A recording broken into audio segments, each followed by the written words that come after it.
자, 우리가 벌써 1단원, 2단원을 넘어서 3단원 한국문학의 개념과 성격으로 넘어오게 되었습니다. 네, 진도가 쭉쭉 나가고 있죠? 여러분들 시험 범위는 3단원까지.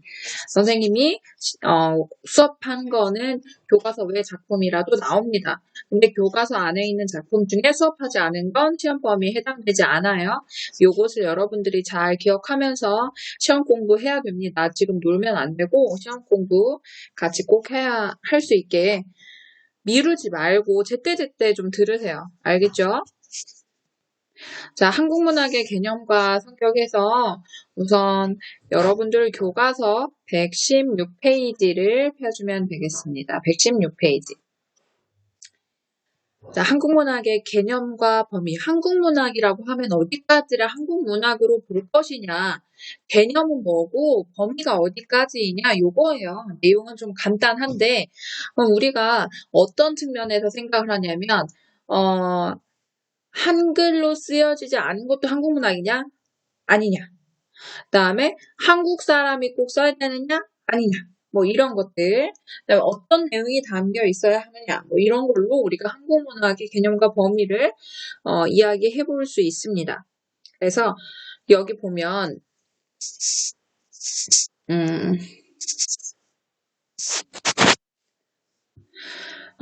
공간과 시간을 축으로 해서 파악할 때 한국문학은 공간적으로는 국내에서 창작된 문학, 그리고 우리 민족이 외국에서 한국어로 창작한 문학을 아우른다. 꼭 공간이 우리 국내가 아니어도 된다. 하지만 조건이 붙죠. 우리 민족이 한국어로 창작했을 때를 한국문학으로 보겠다. 이렇게 제한이 있습니다. 그리고 시간적으로는 전통적 의미의 문학과 디지털 미디어 시대에 부응하는 새로운 문학을 보관한다. 자, 전통적 의미의 문학은 여러분들이 봤을 때 이제 책으로 내거나 한 것들, 출판한 거. 근데 디지털 시대에 부응하는 새로운 문학, 새로운 형태의 문학들이 또 있어서 그것도 다시 언급을 할 겁니다. 그것까지를 포함한다라고 해서 범위가 점차 넓어지겠죠. 그렇게 되면 디지털 미디어 시대까지 다시 끌어오는 거니까요. 앞으로의 한국 문학은 어떻게 발전하고 변화하게 될까? 디지털 문화가 계속해서 변화하는 것에 따라서 같이 변동이 있을 겁니다. 자, 요거를 가지고 이제 작품을 통해서 한번 이야기해 보도록 하겠습니다. 한국 문학에 대해서 이제 정의가 사실 조금 변동이 있었죠. 네, 그 변화를 한번 볼 건데, 제가야산 독서당이라고 하는 첫 번째 작품을 가지고 우리 한국 문학을 어떻게 정의해야 되느냐, 요거를 이야기해 보도록 하겠습니다. 최치원이라는 사람이 쓴 거고요. 신라의 아주 유명한 똑똑한 사람이에요. 그래서 중국으로 유학도 갔다 왔어요. 그 당시에는 이제 글을 잘 쓰면, 문장을 잘 쓰면 시험이 글쓰기가 이제 관리들 채용하는 시험이었으니까 장문이 시험인 거예요.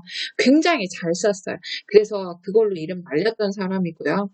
이 통일신라 시기에 그 당시에는 한글이 없었으니까 한문으로 쓰였겠죠? 한문학의 대표자. 그러니까 중국에서도 유명했던 그런 사람입니다. 근데 신분제 때문에, 신라시대에 있었던 그 신분제 때문에 자기 마음대로 하지 못해요. 그래서 능력은 있는데 내가 내 뜻을 펼칠 수 없다. 그럼 어떻게 해요? 이제 다 버리고 떠나는 거죠. 그래서 다 버리고 이제 산으로 들어갑니다. 들어갔을 때 아마 이야기가 나오겠죠. 제가야산 독서당은 통일신라 말기 때 이제 최치원이 가야산의 은거에서 지은 한시다 이렇게 되어 있죠. 그래서 여러분들 제목을 보면 제자가 이제 지을 제자 만들었다라는 얘기고, 요 가야산은 가야산에 있는 자기가 그 독서당이 있어요. 글은 또 잘 쓰니까 근데 내가 조정해서 내 뜻은 펼칠 수가 없어. 신분의 한계 때문에. 그러니까 이 사람은 이제 여기 산과 이제 강 뭐 이런 데를 돌아다니면서 정자도 짓고 해서 거기서 글 쓰고 이러고 이제 여생을 보냈는데 독서하는 곳이죠. 거기에서 하나 시를 지은 겁니다. 그래서 이름이 제가야산 독서당이에요. 짓다라는 뜻이고요. 가야산의 독서당에서 지었다라는 뜻이에요. 그래서 한자로 되어 있어서 뭔가 어려워 보이지만 시 제목이 좀 별거 없죠? 네, 크게 어렵게는 생각 안 해도 돼요. 한국 문학에서 한문학의 가치를 생각하면서 작품을 감상해보자. 한문은 좀 중요해요. 여러분들이 한문을 지금 배우기도 하지만 한문의 중요성이 왜 크냐면 우리의 언어의 바탕을 이루고 있어요. 우리는 원래 한글을 아주 예전부터 써오던 게 아니라 한문학을 기반으로 한 상태에서 한글을 썼기 때문에 한자어 같은 것들이 우리 말 속에 너무 깊숙이 뿌리박혀 있어요. 그러니까 그리고 한문이 중요할 수밖에 없고 그리고 우리의 조상들이 써서 남겼던 대부분의 글들이 한문으로 되어 있단 말이에요. 그중에 문학 작품도 있죠. 그러니까 우리 조상들의 정서를 드러낸 작품이나 한글로 쓰여지지 않은 작품, 한문으로 쓰여진 작품. 그러니까 언어의 차이는 있지가 표기된 글자의 차이는 있으나 우리 조상들의 사상과 이 생각이 감정이 반영돼 있겠죠. 그래서 이런 작품을 탐구해 볼 만합니다. 너무 고리타분한 소리를 했지?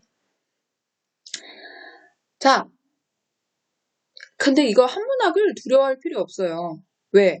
해석을 밑에 저는 다 써주니까. 이게 문제 나올 때 이거 줍니다. 이거 줘요. 걱정하지 마세요. 그래서 밑에만 봅시다. 네. 이거 한문, 이거 다 일일이 해석해 주다가는 이게 오늘로 안 끝나요. 아래를 보면 첩첩하는 게 텁텁산중할 때 텁텁. 그러니까 되게 빼곡히 있는 텁텁한 돌 사이로 이런 느낌이죠.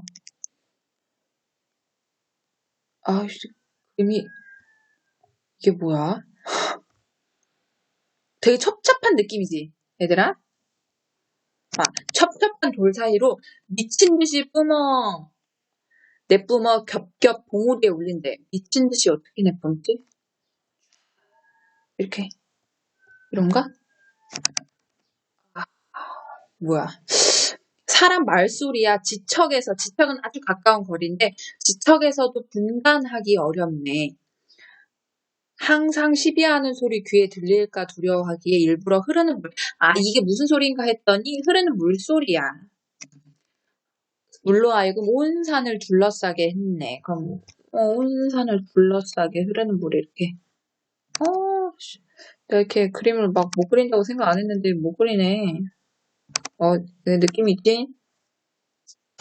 바위 이렇게, 응? 첩첩한 바위에.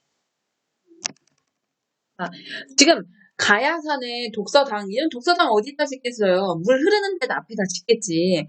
그래서 막 물소리도 들으면서 그래야 막 시상도 떠오르고 할 테니까.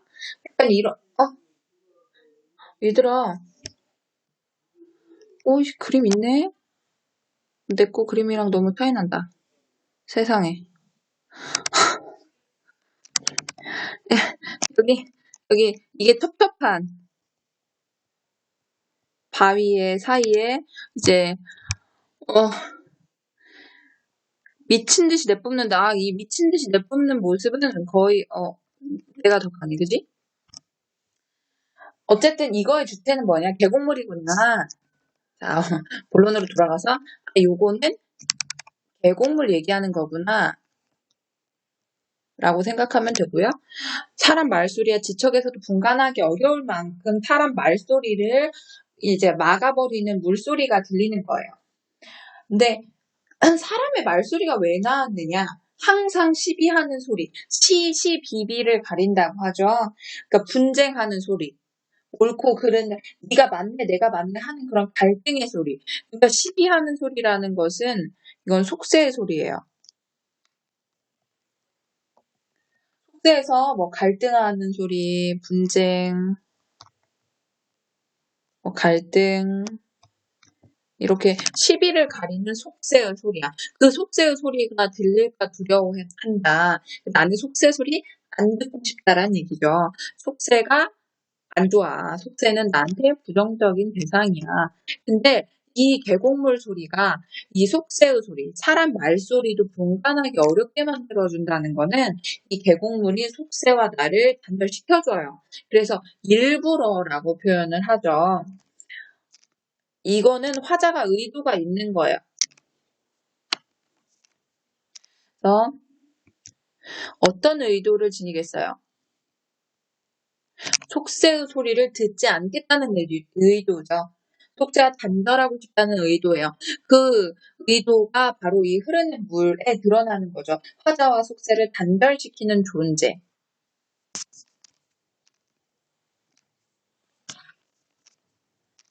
얘는 화자와 속세를 단절시켜요.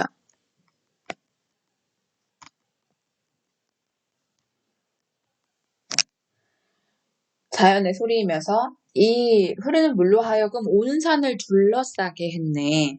그래서 무슨 말이냐? 내가 이 속세의 소리, 나는 이미 이 속세에 대한 마음을 놓고 이제 산으로 들어왔기 때문에, 정치에 대한 뜻을 버리고 들어왔기 때문에 그 밖에 이런 정치하는 소리 이런 거 듣기가 싫은 거야. 그래서 흐르는 물로 하여금 내가 있는 이 가야산 독서장 주변에 온 산을 둘러싸게 해서 외부 소리를 차단시킨 거죠. 사실 근데 원래 물은 그 자리에서 흐르고 있었어요. 근데 원래 객관적으로 그 자리에 흐르고 있는 물을 자기가 둘러싸게 했다라고 해서 내가 주관적으로 얘네를 이렇게 둘러싸게 만든 것이다라고 지금 표현하고 있고요.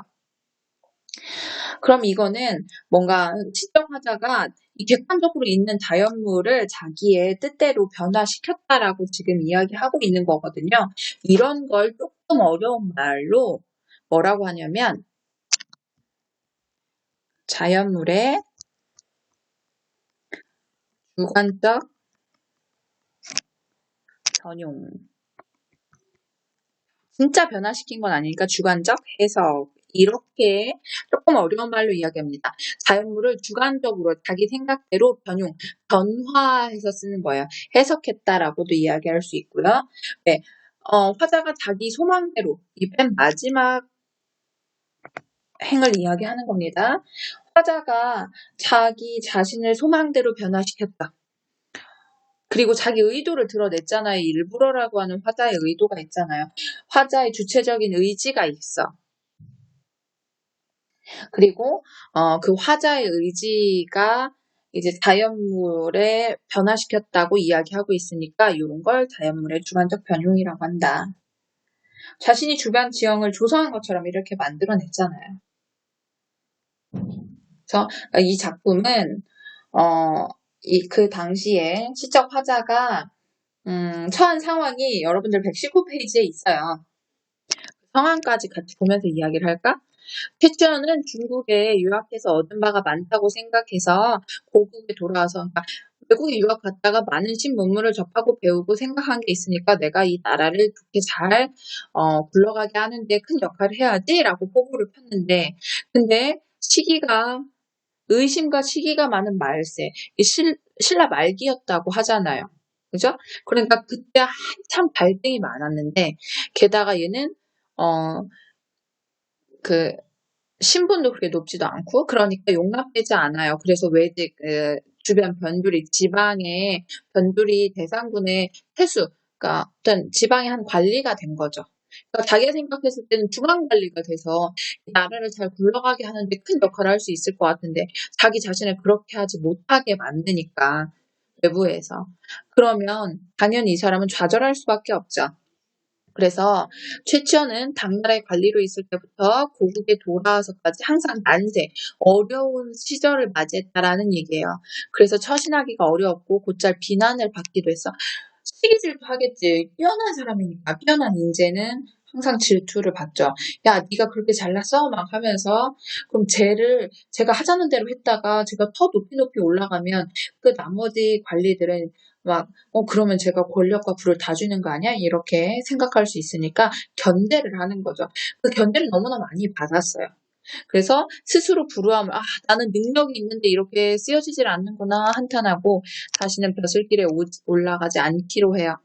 그리고 강과 바다, 산림을 돌아다니면서 무대와 정자를 지어서 아까 그 독서장 같은 거 이제 집 같은 것도 하나 지을 수 있고 아니면 그 누각 같은 거 지을 수도 있고 지어서 소나무와 대나무를 심어놓고 책 속에 묻혀서 풍어를 읊었다. 이 사람이 이제 책 속에 묻혀 있으니까 자기가 지은 곳을 독서당 이렇게 불렀던 것 같아요. 자, 그러면 이 시적 화자가 처한 상황은 이러한 상황이에요. 부정적인 상황이죠. 그 안에서 심리는 어떻겠어? 속세가 싫겠죠. 그래서 속세와 자기를 단절시키고 싶은 거고 그 단절시키는 의도를 드러내는 것이 바로 이 흐르는 물인 거죠. 그래서 자연물을 주관적으로 변용시켰고 그다음에 이것이 한국 문학인지 요거를 한번 보기는 봐야 됩니다. 자, 한국 문학에 대해서 한번 보기 전에 요거 내용을 한번 볼까요? 이 작품에서 흐르는 물이 하는 역할 1번의 답이 바로 어디가 있어요? 여기 있죠. 화자와 속세를 단절시키는 소재. 그죠? 화자가 속세로부터 벗어나고 속세와 단절하려는 의지 단절하고 화자의 의지가 드러나죠? 속세 단절하고자 하는 화자의 의지를 드러내는 소재이기도 합니다. 이렇게 흐르는 물 이야기할 수 있어요. 그래서 이 흐르는 물소리는 이제 사람들의 말소리와 대비가 되겠죠. 그죠? 사람의 말소리는 부정적인 소리, 흐르는 물소리는 그 소리가 들리지 않게 하는 긍정적인 소리. 그래서 얘네 두 개는 대비되는 시어다. 여러분들이 이렇게 생각하면 됩니다. 그래서 이 사람의 말소리는 듣지 않으려고 막고 이 흐르는 물소리를 들으면서 이제 자기 마음을 이렇게 정화하는 거겠죠. 그러고 싶다는 화자의 심리가 여기 드러납니다. 자, 1번의 답은 위에 쓰여져 있으니까 거기다 써놓고요. 2번은 시적 화자는 어떤 심정일까? 자연에 응거하고 싶겠죠. 그러니까 뭔가 속세를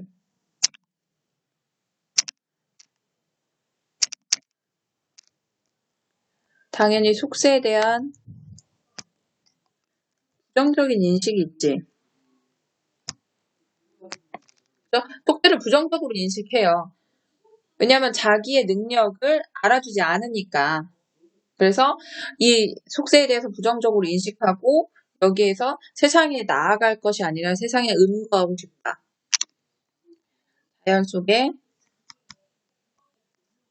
그래서 응거하려고 하는 모습을 보여주죠. 여기에서 이 글을 참고하고 있는데 이 글에서 확실하게 알 수 있어요. 스스로 불우함을 한탄한다. 여기에 화자의 심정이 확실히 나오죠. 불우함을 한탄한다. 불만이 있다. 이렇게 우리가 체크할 수 있습니다. 그 다음에 두 번째, 한국문학의 개념을 이야기한 비평문의 일부이다. 글을 읽고 한국문학의 범위에 대해서 한번 생각을 해보자. 이광수는 1920년대에 무정이라는 최초의 소설을 쓴 작가인데요. 이 당시 조선문학의 개념이라는 글에서 이 사람이 뭐라고 했느냐. 구운몽, 김만중의 구운몽이라는 작품이 있어요. 그것은 조선시대에 김만중이 소설을 하나 써요. 조선시대 문신인데 어머니를 위해 썼다고 전해져요. 근데 당연히 그 당시에는 한문으로 썼겠죠. 그래서 이 사람은 뭐라고 하느냐. 이거는 어느 나라 문학이냐? 중국 문학이다라고 하는 거야. 네.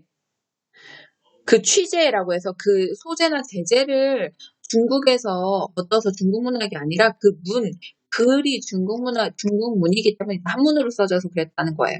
다만 작자가 조선인일 따릅니다.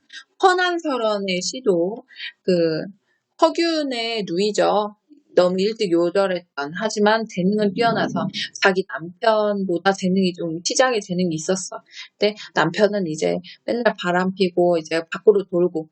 근데 그러니까 항상 남편을 그리워하면서 규중에서, 그러니까 여자들이 살던 방에서 글 쓰면서 그 씨름을 달래다가 20대 일찍 죽은 그런 여인이 있습니다. 그 허난서론의 시도 중국 문학이다. 한문으로 쓰인 모든 문학은 최치원, 정몽주 이하로 신이 황현에 이르기까지 모두 중국 문학 제작자. 반대로 삼국지나 수호지, 우리가 알고 있는 해왕성이나 부활 같은, 이거는 해외 외국 문학. 그러니까 삼국지, 수호지는 이제 이것도 외국 문학이죠. 중국 문학. 얘네들은 조선 문학이라고 해요. 왜? 조선어로 번역되었기 때문에. 자, 이렇게 그래서 이광수라는 사람은 한국 문학의 범위를 정하는 기준으로 뭘 내세웠느냐? 작품을 표기한 문자. 작품 표기 문자가 한국어냐 아니냐로 지금 한국 문학의 범위를 정한 거예요.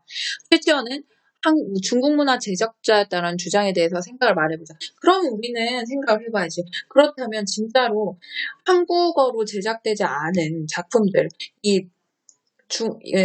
중세 이전에 중세 시대 때까지 포함해서 우리나라에서 이 한반도에서 지어진 한문학 작품은 다 그러면 우리 문학이 아니냐. 아닐까요? 한국 문학이니까 그러겠지. 앞서서 얘기했죠. 왜? 이 제가야산 독서당이 한국 문학인 이유. 첫 번째, 우선 주체가 누구예요? 한국인이에요. 잠깐만, 앞서서 한국 문학은 국내에서 창작됐느냐, 우리 민족이 외국에서 한국어로 창작했느냐. 그러니까 어쨌든 기본적으로 우리 민족이어야 돼요. 한국인이 한국어로 창작한 문학. 공간은 크게 상관없어. 그러면 다시 돌아와서 우선 주체가 누구예요? 한국인이에요. 신라인이긴 하지만 신라인이 우리 조상이니까. 그 다음에 우리 민족의 현실과 사상, 감정을 표현했죠.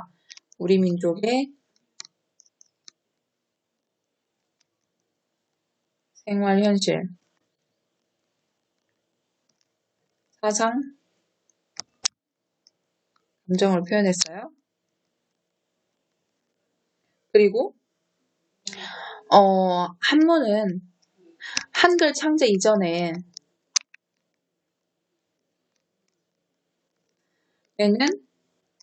한자가 우리 글로 쓰였죠. 우리 글처럼. 우리 글의 역할을 했어요. 우리 글 역할을 해. 그러니까 그 당시 사람들한테는 우리 글 역할을 했던 한자로 한국인의 사상과 감정을 표현한 거기 때문에 이건 당연히 한국 문학이죠. 그래서 대가야산 독서당은 한국 문학에 포함된다. 학습 목표와 관련해서 이렇게 정리를 했고요. 근데 아주 기가 막히게도 수능 특강에 딱 이 주제로 이 제가야산 독서당이랑 다른 한시가 틀려 있습니다. 그래서 수특문학을 같이 좀 볼게요. 여러분들 수능 특강 71페이지 한번 펴보세요.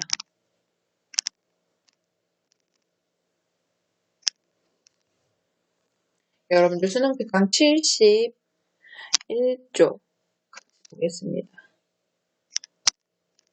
예.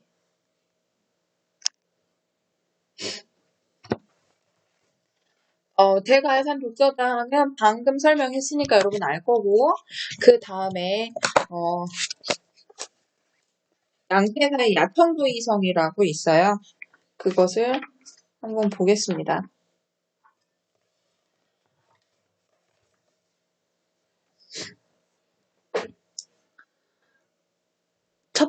나부터 봐야죠. 야청도이성이라고 했는데 야는 밤 야자예요. 제 밤에 들을 청, 듣는 거예요.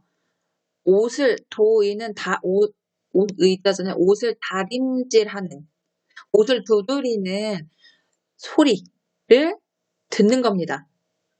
밤에 옷 두드리는 다듬이질하는 소리를 듣는다라는 뜻이에요. 한시 제목은 약간 직설적인 것 같아. 내용에 진짜 여인이 다듬이질하는 소리가 나오거든요. 이 양태사라는 사람은 발해의 사신이에요. 그러니까 발해 사람인데 발해에서 사신으로 일본에 가 있는 적이 있었어요. 그 일본에서 고국에 대한 그리움을 이야기하는 시를 한 편 썼어. 그러니까 사신이라는 것은 어쨌든 외교관이죠. 외교관으로 일본에 파견됐다가 이제 돌아오기 위해서 거기서 이제 송별회 같은 걸 해주잖아요. 그 송별회에서 시 한 두 개를 쓰는데 그 중에 하나가 이 야청도이성이었습니다. 이제 떠나기 전에 나 이렇게 외로웠다라고 시를 이제 일본 사람이 썼겠죠. 거기에 대한 답시 정도로 해서 썼을 때 그 중에 하나의 시가 이 시였습니다. 좀 길죠? 어쨌든 왼쪽에 우리말로 다 해석이 되어 있으니까 부담 갖지 말고 가을 하늘에 달 비치고 은하수 밝은데 여기에서 시간적 배경이 나옵니다. 시간적 배경. 가을이라고 했으니까 계절이 있고요. 달 비친다는 얘기는 밤이란 얘기죠. 가을밤이라는 시간적 배경이 드러납니다. 가을 하늘에 달이 막 비치고 은하수 밝고 뭔가 그 오묘한 가을에는 특히 귀뚜라미가 울거든요. 그럼 뭔가 그리워하고 남자들 막 가을 탄다고 하잖아. 게다가 은하수는 밝고 달이 떠서 누군가를 막 그리워할 수 있는 딱 분위기는 이렇게 조성이 되어 있어요. 나그네, 자기 자신을 지금 나그네라고 표현했습니다. 여기가 시적 화자겠죠. 돌아가고 싶은 생각이 어디에 돌아가고 싶어요? 지금 일본에 있어요. 그러니까 자기 고향인 발해에 돌아가고 싶겠지. 돌아가고 싶다는 생각에 각별히 정회가 생긴다. 제 마음에 품은 어떤 정서가 막 올라오는 거죠. 긴 밤 지루하게 앉아 죽을 듯이 시름 겨운데 왜 시름이 생겼을까?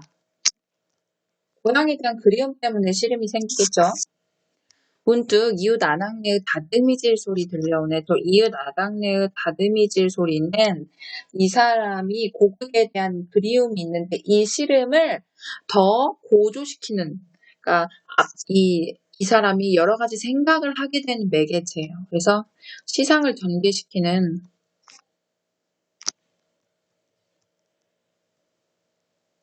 시상이라는 건 시 속에서 이렇게 떠올리고 여기에 드러내는 그 생각과 정서들이거든요.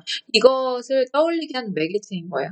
다듬이질 소리, 이거는 우리 민족의 고향 풍습이니까 어디서 다듬이질 소리 들리는 거지? 맞아, 내가 내 고향에서 저렇게 어머니나 혹은 아내나 혹은 누군가가 다듬이질을 했었는데 내 고향 가고 싶다. 이렇게 고향을 생각하게, 고향 생각하면서 시를 쭉 쓰게 하는 그 매개체가 된다는 거죠.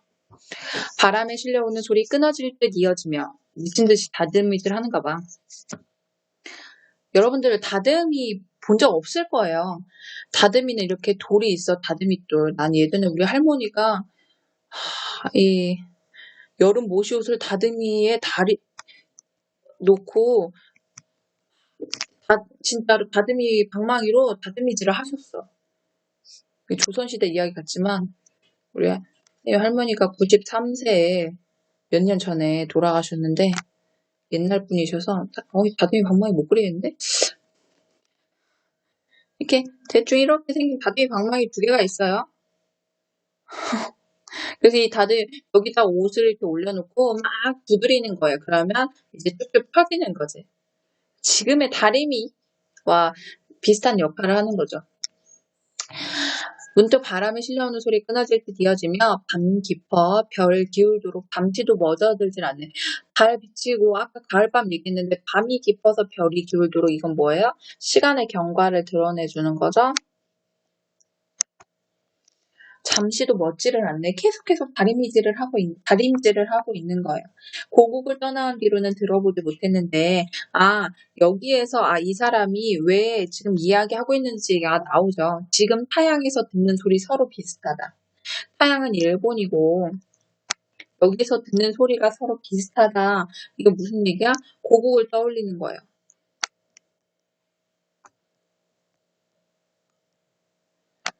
그래서 A 부분에서는 안악내 다듬이질 소리를 듣고 고국을 떠올리며 고국을 그리워하기 딱 시작하는 그 내용이 들어가 있어요.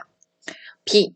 고운 방망이 무거운지 가벼운지 알 수 없고 다듬이돌 평평한지 아닌지도 모르겠지만 소리로만 들으니까 불쌍해라. 몸 약해 향기로운 땀 마늘 터이니 여인이 두드리고 있을 테니까요. 이건 여인이 하던 일이어서 알겠노라. 옷 같은 팔 벌써 매우 지쳤음을. 앞에서 뭐라고요? 이 소리가 잠지도 멎지를 않잖아요. 밤 깊어 별 기울도. 그러니까 계속 다듬이질을 하니까 당연히 땀도 나고 힘들겠지. 그 모습을 상상을 하면서 이렇게 얘기하는데 지금 어떻게 한 거예요? 도취한 거예요. 그죠? 원래 몸나게 향기로운 땀 마늘 터이니 불쌍해라.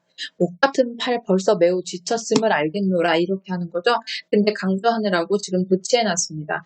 그리고 이 구조가 반복되죠. 뭐뭐 해라 뭐하니 뭐뭐 해라 뭐 했음을 이렇게 하니까 여기는 또 대조도 되고요. 대조래 대꾸 비슷한 문장 구조가 반복됐고 여기서는 도치가 또 보였고 표현상의 특징이죠. 마땅히 나그네 호돛을 보태고 잠이냐. 그러니까 멀리 떠난 남편의 옷을 호돛이라니까 한 겹 얇은 옷에 보태고자 하려고. 그러니까 남편 옷을 지금 이렇게 두드리고 있는 것이냐. 다시 먼저 규방의 추위를 시름겨워함이냐. 이 남자가 떠나서 혼자 있으니까 규방의 추위. 내 님이 있으면 규방이 춥지 않을 거야. 그러니까 사람이 없어서 독수공방하는 외로움을 달래기 위함이냐 이런 뜻이에요. 어쨌든 지금 추측하고 있는 거죠. 다듬이질을 하는 이유를 지금 상상하고 있는 겁니다.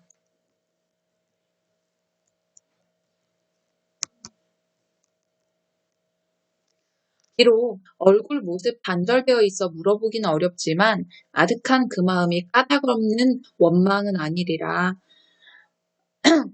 까닭없이 이러고 있지는 않을 거다. 이 사람도 아마 뭔가를 그리워하고 있겠지 이렇게 생각하고 있는 겁니다.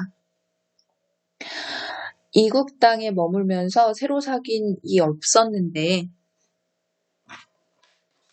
당연히 이 사람이 잠깐 그 외교관으로 파견된 거니까 같은 마음이라 생각하니 긴 한숨 나온다.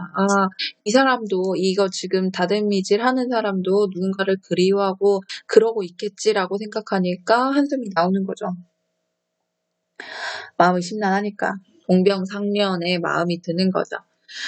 같은 마음, 여기서 같은 마음은 어떤 마음? 그리움의 마음이지. 이 시간에 홀로 규중의 소리를 듣고 규중은 여인이 거처하는 그 방 가운데의 소리를 듣고서 그 누가 알랴 이 밤에 밝은 눈동자 찡그림을 여기서도 도취됐죠. 이 밤에 밝은 눈동자 찡그림을 그 누가 알겠느냐. 자기가 이렇게 찡그리고 있는 거야. 왜? 한숨 나오고 그립고 하니까 여기 또 그렇게 그리운 사람 있네 하고 생각하니까 떠올리고 떠올려서 마음에 이미 걸려있지만 자기가 그 고향을 그리워하는 마음을 떠올리고 떠올리다 보니 당연히 이 소리가 자기 마음에 걸려있죠.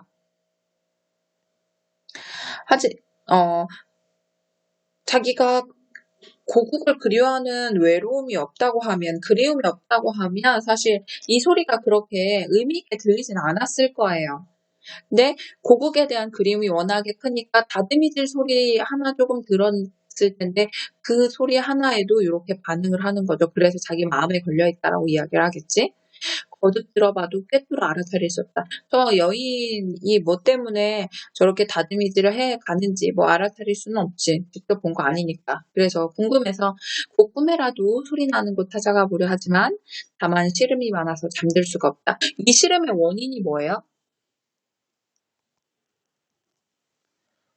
고국을 그리워하는 마음이지. 고국을 그리워하는 마음 때문에 잠이 안 오는 거야. 그립다. 나 너무 고향 가고 싶다. 이러니까요. 그래서 꿈에서라도 저 여인도 위로해주고 싶어서 왜 저러고 있는지 알 수는 없지만 그 고국에 대해 그걸 위로해주고 싶지만 그럼 잠이라도 자야 꿈을 꿀 텐데 내가 고국에 대한 그리움이 너무 커서 시름이 많아서 잠들 수가 없다 이렇게 얘기하고 있어요. 크게 어렵지는 않았겠지? 그래서 이 작품은 특징을 한번 보면 이 화자의 내면 서술이 생각을 우리가 다 알 수 있다는 이 사람 상상하는 것까지 나왔죠. 내면이 직접 드러나 있어요.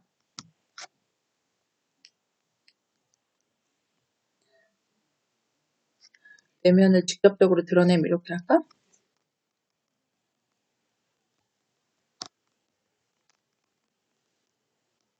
그리고 두 번째로 어쨌든 작품 제목에서부터 소리가 있죠. 이 다듬이질하는 소리. 그 소리에 의해서 쭉 내용이 전개가 돼요. 청각적 심상을 바탕으로 다듬이 소리. 이게 바로 다듬이질 소리라고 나오죠.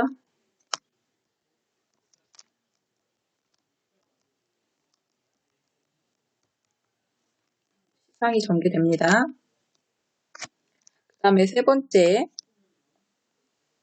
화자의 상황이 구체적으로 제시가 돼요. 어떤 상황? 외국에 나와 있는 상황. 고국을 떠나온 상황.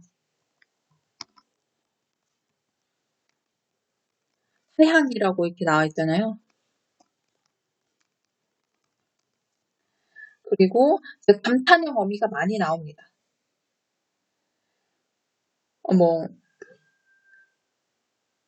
뭐뭐 하는가 이런 것도 감탄형 어미고요. 뭐뭐 하네, 서로 비슷하네, 이렇게도 잠들 수가 없구나. 이런 것들까지 다 해서 감탄형 어미가 빈번히 나와요.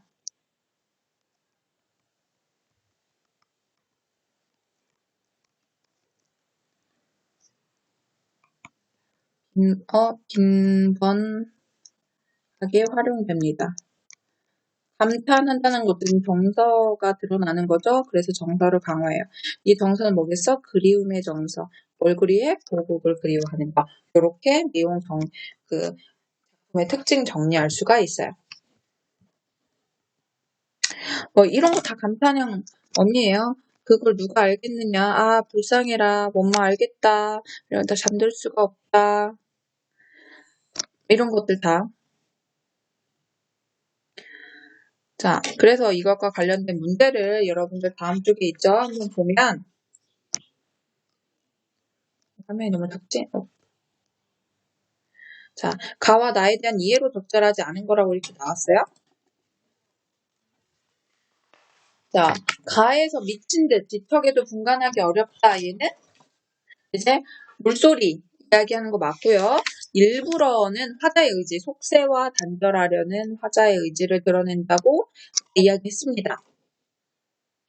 그죠? 요거가 아니라 그리고 두려워하기에는 현재 듣고 있는 소리에 대한 화자의 반응이라고 했는데 이 현재 듣고 있는 소리인지 한번 확인해 보게요.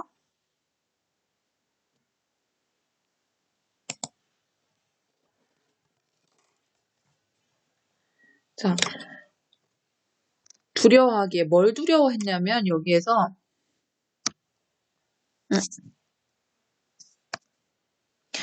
시비하는 소리가 들릴까 두려워한 거예요. 그러면 이 사람이 지금 그 시비하는 소리를 현재 듣고 있느냐? 아니죠. 지금 현재 듣고 있는 소리는 계곡물 소리예요. 근데 두려워하는 건 시비하는 소리가 귀에 들릴까? 속세의 소리가 귀에 들릴까? 지금 걱정하는 거거든요. 그러니까 여기서 두려워하기에는 현재 듣는 소리가 아니라 속세의 소리.